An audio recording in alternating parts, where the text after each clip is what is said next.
So, today we're diving into a really powerful idea from neuroscience, and honestly, it might just change how you think about, well, everything. Your brain, what intelligence even is, and reality itself. Let's jump right in. It all kicks off with this massive question. It's something philosophers have been wrestling with for literally thousands of years. But now, science is starting to give us a pretty shocking answer. Are you really seeing the world as it is, or is something else going on entirely? You know, to really get a feel for the challenge here, neuroscientist David Eagleman came up with this brilliant analogy. Studying the brain is incredibly hard because it's completely locked away inside our skulls. All the amazing tech we have, our EEGs, our MRIs, they're basically just microphones we're holding up to the outside of a giant stadium. We can hear the crowd go wild, maybe the faint crack of a bat, but we can't actually see the game. We have to piece it all together from these indirect, muffled clues. And that leads us straight to our first big idea, the prediction problem.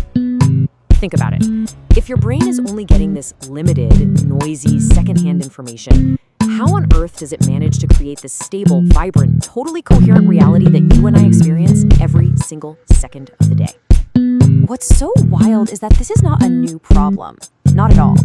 As you can see here, way back in ancient Greece, thinkers from Plato to the Stoics were already asking these same questions. Hey, can we even trust our senses? How do we build a reliable picture of the world? This has been a puzzle for humanity for millennia. So the modern answer from neuroscience basically flips that whole ancient idea on its head. Your brain isn't just some passive window sitting there and recording whatever comes in through your eyes and ears. Nope. It's more like an active artist who is constantly, and I mean constantly, painting a detailed model of the world. And here's the kicker. That model is your reality. So that brings us to our second section, the mind's reality. Because to really understand how the brain pulls off this incredible trick of building a world, it's actually super helpful to look at what happens when that process goes wrong.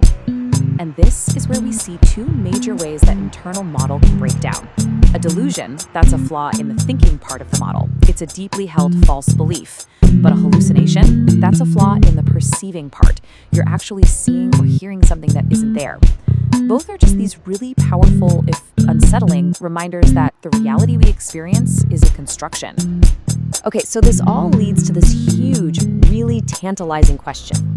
What if there was one single, elegant principle that could explain all of it? A kind of grand, unified theory for life that explains how we perceive, how we learn, how we act, and even how those processes can sometimes fail.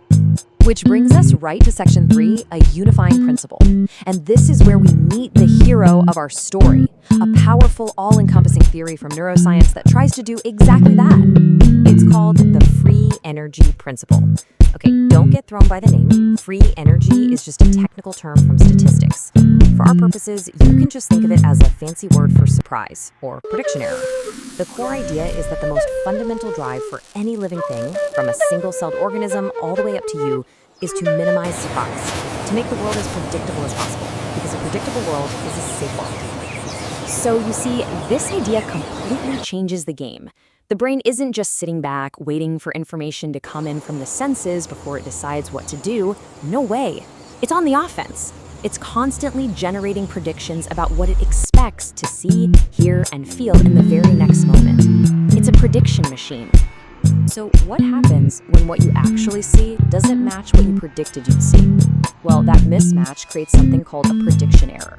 And to you and me, that just feels like surprise. And the brain hates surprise. It immediately works to get rid of it in one of two ways. It can either update its internal model to be more accurate, which is what we call learning, or it can act on the world to make the world match its prediction. This is why we love routines and seek out familiar things. It's our brain trying to keep surprise at bay. Okay, I know this might sound a little abstract, but that brings us to our fourth section, active inference in action. Because this single principle has some incredibly practical, real-world applications in places you would never expect. So let's make this super concrete. Picture an autonomous drone, a robot geologist. Its mission is to find a specific rare mineral in a huge rocky landscape. It can't just dig up the whole place, right? It has to make smart choices, balancing the need to explore brand new areas with exploiting sites that already look promising. Active inference is literally the algorithm that tells the robot how to make the most efficient choice to minimize its surprise about where that mineral is hiding. So here's how it actually thinks. You can see the loop right here. First, it predicts what it might find in different spots. Then, in step 2, it calculates the best possible balance between learning something new and actually getting closer to its goal. Step 3, it picks the action, the spot to investigate, that it predicts will minimize its future surprise the most. And finally, step 4, it sees what's actually there and uses that info to update its internal map. It's just this constant loop of predict, act, learn, repeat. But here's where it gets really wild. This isn't just for advanced robots exploring Mars or whatever.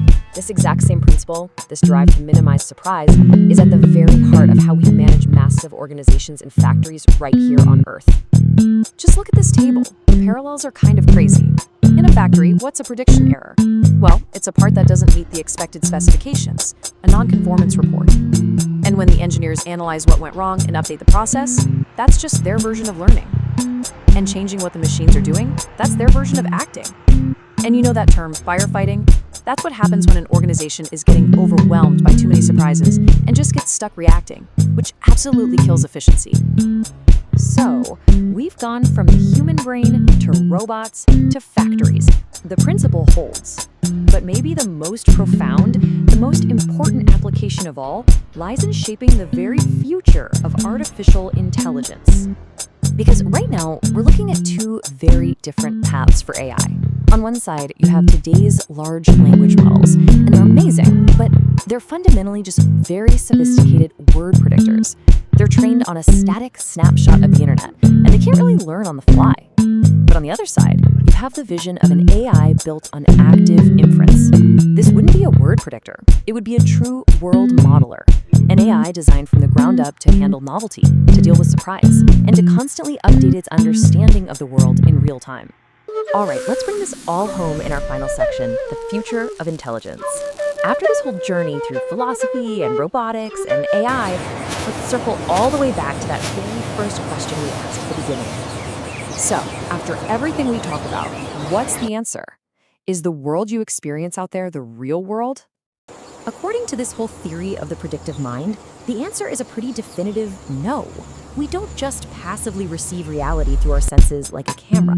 We actively generate it from the inside out. In a way, your perception is a kind of controlled hallucination. It's a fantasy, but one that's constantly being reined in and corrected by sensory information from the real world, all in the service of predicting what's going to happen next.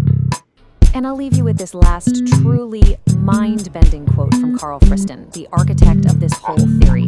He suggests that consciousness itself, that feeling of being you, is nothing more than your brain making inferences about its own future. It's the process of modeling the consequences of what you could do next. It's a staggering thought. It suggests that our very sense of self is the ultimate prediction.